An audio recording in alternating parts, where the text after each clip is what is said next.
حمدي كان ممتاز مع نادي الوحدة السعودي في نهائي كأس خادم الحرمين الشريفين أمام نادي الهلال السعودي. وعدنا كذلك حراس مميزين في البطولة الوطنية، وعدنا كذلك حراس قادمين، حراس المستقبل في السنوات القادمة. واحد منهم طه بن غوزيل، وإن شاء الله طه بن غوزيل يكون موفق في ركلات الترجيح. أنا ثقتي فيه كيفما كانت النتيجة. صدقوني طه بن غوزيل سيقدم 100% من مستواه حتى يساهم في تأهل المنتخب المغربي إلى المباراة النهائية. يلا يا طه، يلا يا طه. بعد عملية إجراء القرعة سننتظر الضربة الترجيحية الأولى مشاهدينا الكرام.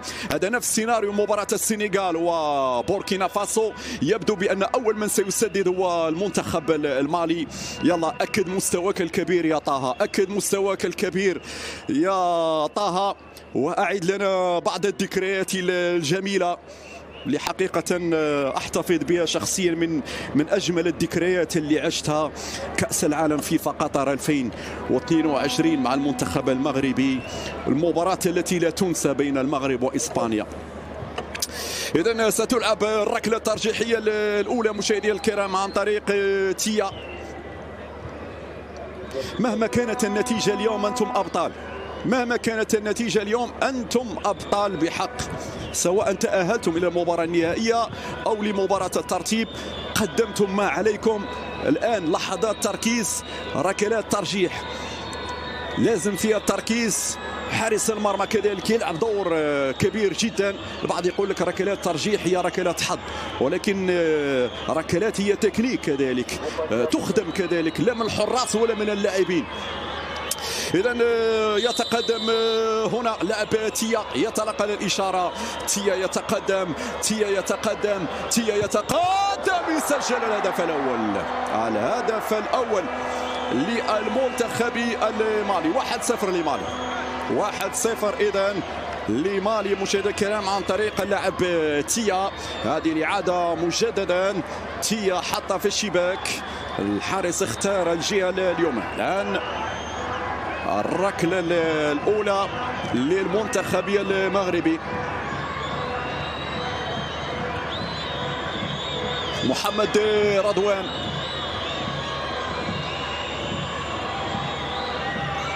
يتقدم لتنفيذ الركلة الترجيحية الأولى للمنتخب المغربي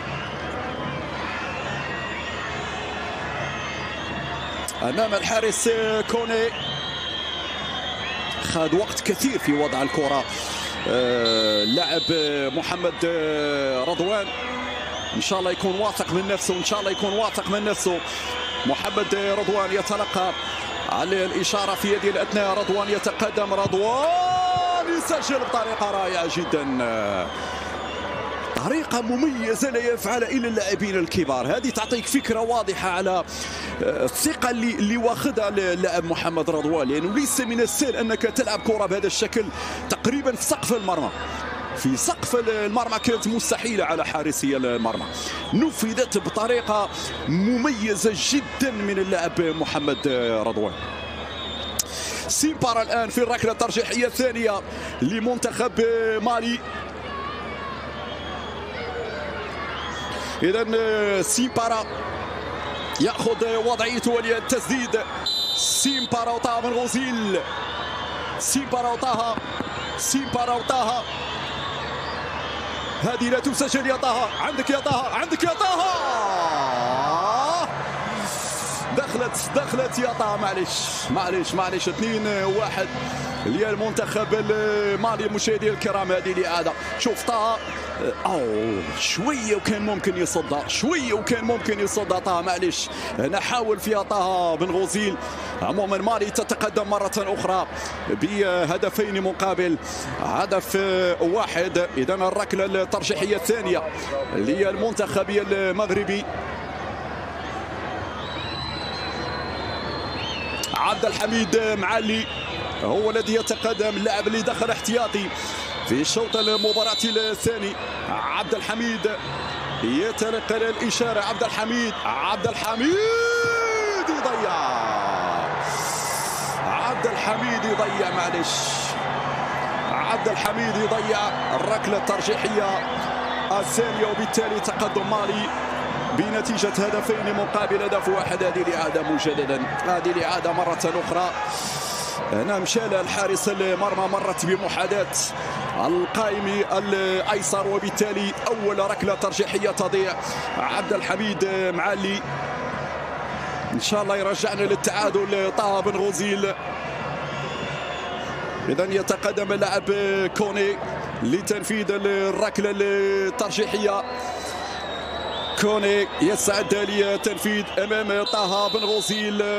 حكم يعطي إشارة التنفيذ. كوني يتقدم، كوني يتقدم، كوني يتقدم، سجل 3 مقابل 1 الآن.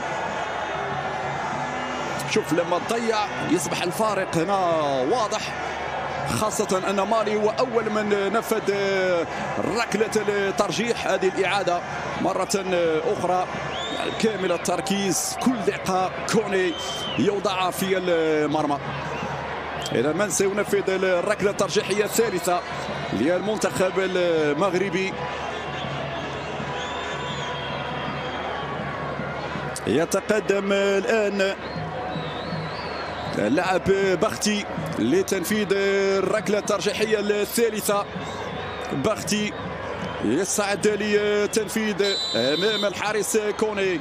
بختي يتقدم، بختي يتقدم، بختي يضيع. صعبة الامور الان، صعبة الامور الان على المنتخب المغربي يا سعيد. صعبة الامور الان على بختي وعلى المنتخب المغربي. المدافع هنا من نفذ ركلة الترجيح. بختي والحارس يتصدى بهذه الكيفية. الركلة الترجيحية الرابعة الآن للمنتخب المالي.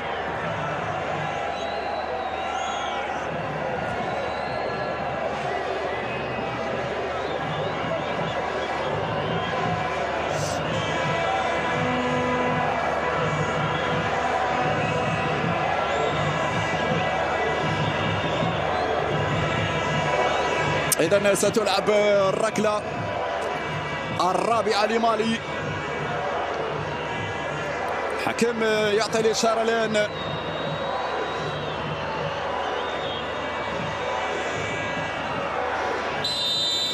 إذا تجي الإشارة في يد الأثناء.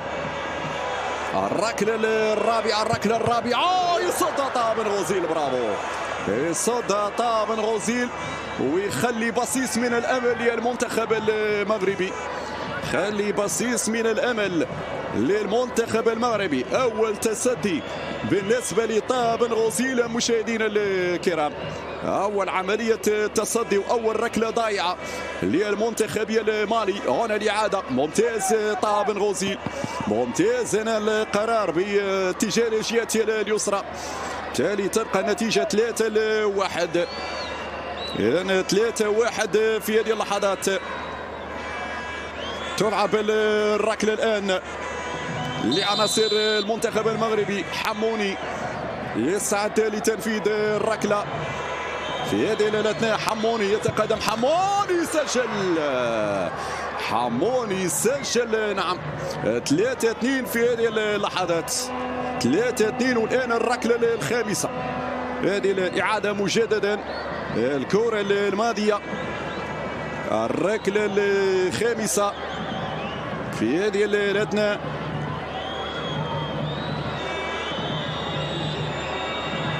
إذا مالي تسجل أمور انتهت. إذا الضيع تتواصل. إذا الركلة الأخيرة للمنتخب المالي مشاهدينا الكرام. طه بن غوزيل، حكيم يعطي إشارة. تلعب هذه الركلة. طه بن غوزيل برافو، طه بن غوزيل برافو في هذه اللحظات. يتصدى للركلة الثانية أمام ديارة، يتصدى أمام ديارة، وبالتالي يعود الأمل مجددا للمنتخب المغربي. هذه الإعادة مرة أخرى. طه بن غوزيل يعيد المغرب المباراة مرة أخرى في هذا الصراع على مستوى ركلات الترجيح. برافو طه بن غوزيل، برافو طه بن غوزيل، الأمل يبقى موجود، لكن أيضا يجب التركيز في هذه الركلة. مشاهدينا الكرام، يتقدم عبد الحميد أيت بودلال لتنفيذ هذه الركلة الخامسة لفائدة المنتخب المغربي. عبد الحميد أيت بودلال ياخذ الوضعية الآن لتسديد هذه الركلة. عبد الحميد أيت بودلال يتلقى الإشارة. أيت بودلال، أيت بودلال يسجل، أيت بودلال يسجل وتتعادل الأمور. هنا صار التعادل بين المنتخبين. شوف عودة قوية للمنتخب المغربي، عودة قوية. برافو شباب، برافو شباب. الآن يتواصل هذا المسلسل المثير، مسلسل مثير جدا في ركلات الترجيح.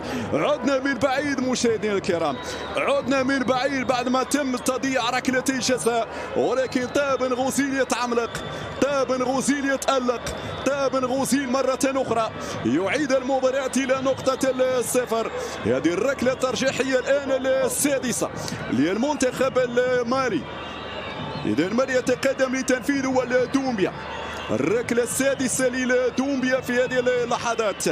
إذا دومبيا يستعد للتنفيذ. طه بن غوزيل ياخذ وضعه. دومبيا يتلقى الإشارة. دومبيا يتقدم، دومبيا يتقدم، دومبيا يسجل، دومبيا يسجل في هذه اللحظات، دومبيا يسجل في هذه اللحظات. والركلة الترجيحية السادسة للمنتخب المغربي في هذه الأثناء. هذه الإعادة مرة أخرى، الكرة الماضية والتسديدة من دومبيا. إذا من سيسدد من جانب المنتخب المغربي؟ ننتظر تنفيذ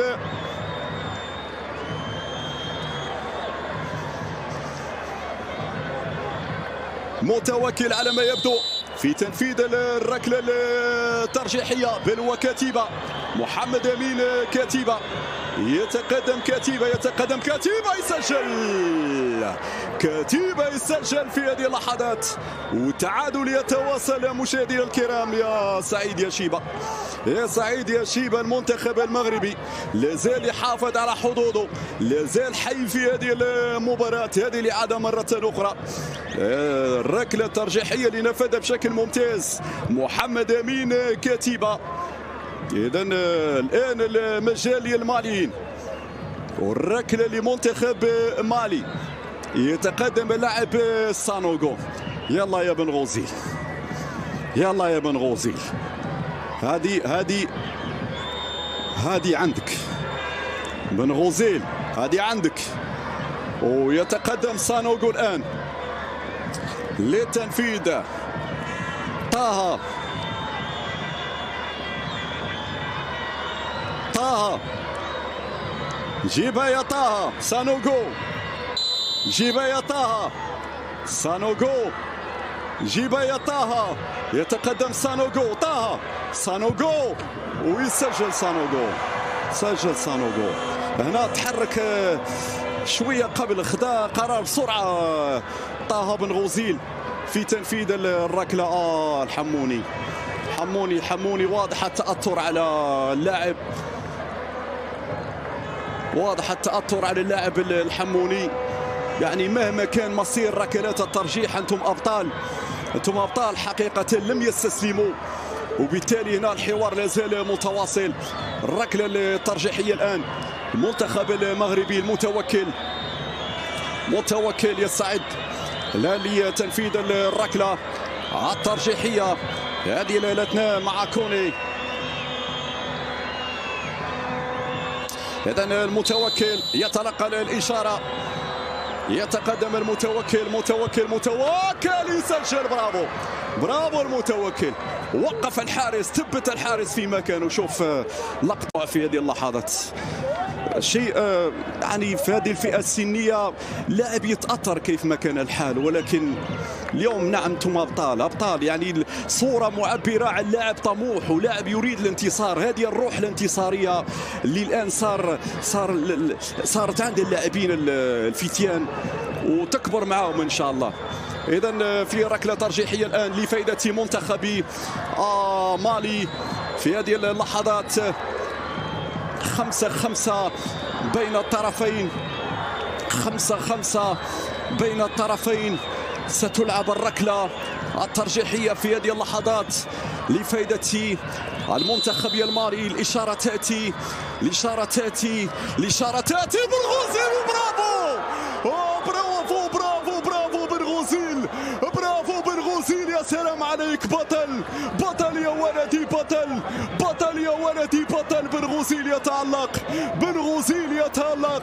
يا لا من عودة للمنتخب المغربي، يا لا من عودة للمنتخب المغربي. بن غوزيل يتعملق في هذه الكرة. برافو يا ولد، برافو. ثقتي فيك كبيرة يا بن غوزيل، لم تخيب ظننا يا بن غوزيل في التصدي ولا أروع.